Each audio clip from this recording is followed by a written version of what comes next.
If you're looking to play your wildcard out of FPL Gameweek 30, then this is the video for you. We've got so much to discuss regarding the wildcard, about double game weeks coming up, about blank game weeks coming up, and all the best players to own going into this wildcard, so then you're well prepared for the future weeks going forward. And as I say, if you are looking to wildcard this week, also as well, you've got to be aware that we don't know about all of the fixtures yet in terms of the double game weeks because the FA Cup games haven't been played yet. A lot more will be clear when the FA Cup results do take place. If you're an FPL fan and you're not subscribed to this channel, what are you doing? Do hit subscribe on this channel. It'd be very much appreciated. It takes 1 second and you won't regret subscribing as well for the daily FPL content. So the first thing to discuss is the first official double game week that is coming up after the wild card, which is Newcastle and Crystal Palace, who both double. Newcastle playing against Man United and Crystal Palace, and then Crystal Palace, of course, then playing Man City and then Newcastle. Now, Crystal Palace could also double in game week 33 as well if they do win their FA Cup fixture.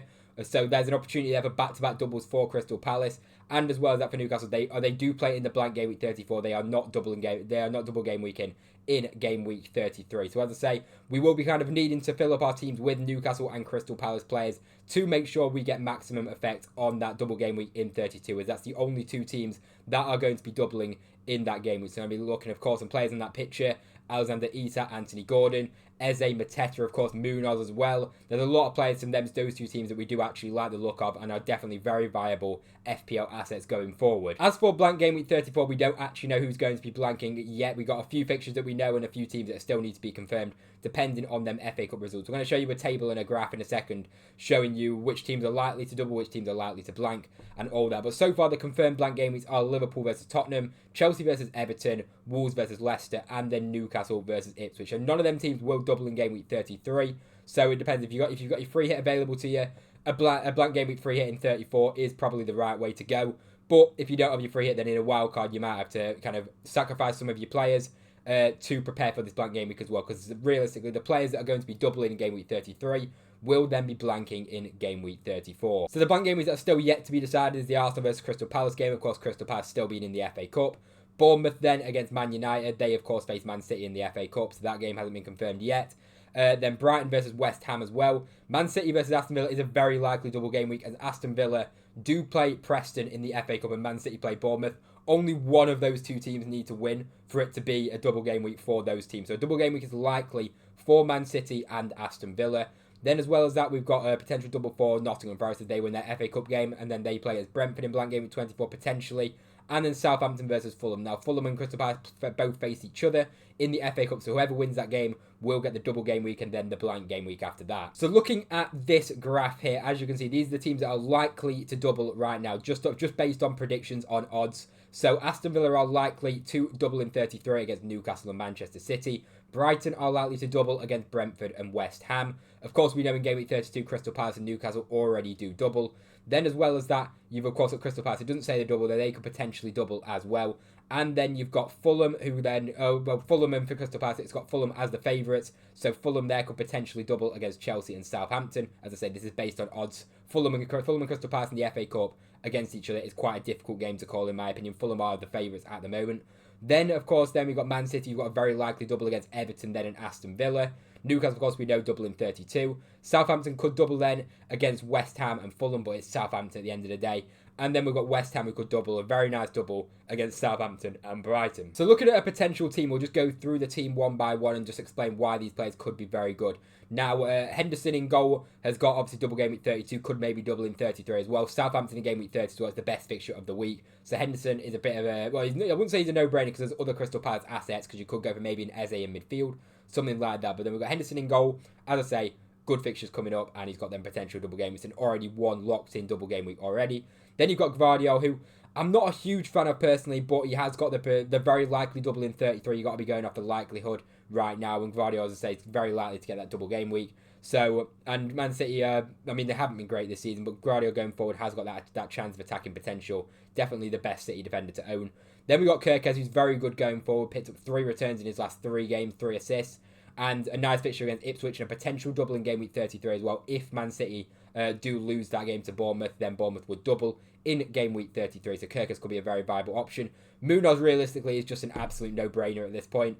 Doubles in 32, potentially doubles in 33. Southampton in game week 30. Like, Munoz is just going to be so popular going into this week. And it's getting to the point where he is actually at the essential status at this point, because is so good going forward. This guy feels like he gets a return every single week. Palace are solid at the back, and as I say, the fixture run coming up with the doubles, it is a very good time to get on Munoz. Going on to the midfield now, starting off, we've got Cole Palmer now. He missed out through the game today with an injury, but hopefully he'll be back after the international break. But if you don't want to go for Palmer, then it's absolutely fair enough, because he's been frustrating FPL managers so much. But his fixtures after this game, he's got Tottenham next, but then beyond that, it's a very nice run of fixtures for Chelsea. So Cole Palmer could be a very good player to go for.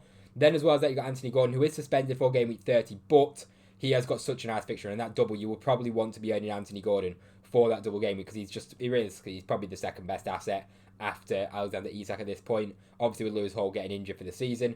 Then we've got Justin Kluivert against Ipswich. Again, very nice fixture run for Bournemouth, and the potential double in game week 33 as well. And Kluivert, the way he's playing right now, honestly, I think, I wouldn't say he's essential, but I'd say he's right on my top priority of midfielders if you don't already have him, that is. But most people already have him as well at this point. Then we've got Ismail Assar, who plays against Southampton again. I've already explained the kind of fixture with Crystal Palace at the moment. You've got a great run of fixtures coming up with that double game weeks, potentially. Well, we've got one double game week guaranteed, then the potential in double game week 33 as well. So Ismail Assar is a very good option to potentially go for there. Now moving on to the front line, we have got Erling Haaland. Now I must say there's no Mo Salah in this team. I would find a way to get Mo Salah. This is just an example team of players that might double in game week 33, and then you're well prepared for that double game week. So Erling Haaland there is a very good shout for the next few weeks. He's got Leicester at home next, the best fixture you can get pretty much, and the potential and a very likely double game week in 33. Alexander Isak then, I think he's got to be in your teams realistically just for that double game week in 32, and as well as that, he's just unbelievable. He's just an unbelievable player. We saw that in the Carabao Cup today. And with that double game week in 32, he's pretty much going to be most people's captain in double game week 32, so you've just got to be going for him. Then Mamouche as well, obviously did very well in the last game, and he has looked promising in quite a few games, and he's such a top player. His record in the Bundesliga speaks for itself, and he started to hit form again in the Premier League as well. So Mamouche could be a very good differential going forward. I don't think he'll be that popular, because I think people maybe downgrade Mamouche and go try and get up to a Salah, which if it was me in this team, I was taking a screenshot of this just off Twitter. I would be going for Mo Salah in the midfield instead of Palmer, and then probably downgrading Mamouche and maybe just doing a couple of downgrades just to get to, and maybe even downgrading the Gvardiol to another player that could potentially double in that game week as well. So Mamouche, as I say, very good differential, but I probably wouldn't be going for him in my personal wildcard team. Now, going to the keeper now, you do kind of want to have two keepers that could potentially double in game week 33. Now, Jordan Pickford isn't actually one of them, so I'll be going for a keeper that would also double in 33, so you're absolutely well prepared for that double game week 33 if you wanted to use your bench boost, that is. So I'll be going for a different keeper over Jordan Pickford personally. Then Morgan Rogers, who of course has got a very likely double in 33, and we've seen Rogers over the course of the season. He has been very impressive, and there's a reason why he's in the England squad, such an exciting player to watch.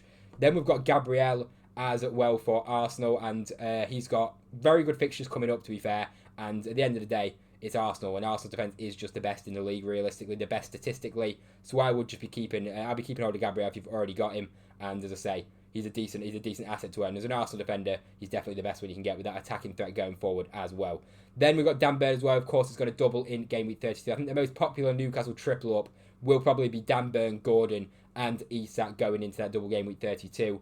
Dan Burn, obviously another one that got recently called up into that England squad, and as well as that, he also did score in the Carabao Cup as well. So he's got a bit of attacking threat, but obviously we've got him for that double game week mostly for them good run of fixtures for Newcastle United coming up. That will about do for the video. Thank you very much for watching. If you enjoyed it, do drop a like down below. Let me know what you think of a wildcard in game week 30. Of course, you've got to be aware of these things coming up in future with these double game weeks and blank game weeks, just so you're well prepared with your wildcard. Obviously, a lot depends on your wildcard of what chips you actually do have left available to you. If you enjoyed it, drop a like, subscribe to the channel if you are new around here. Thank you very much for watching, and I'll see you in the next one.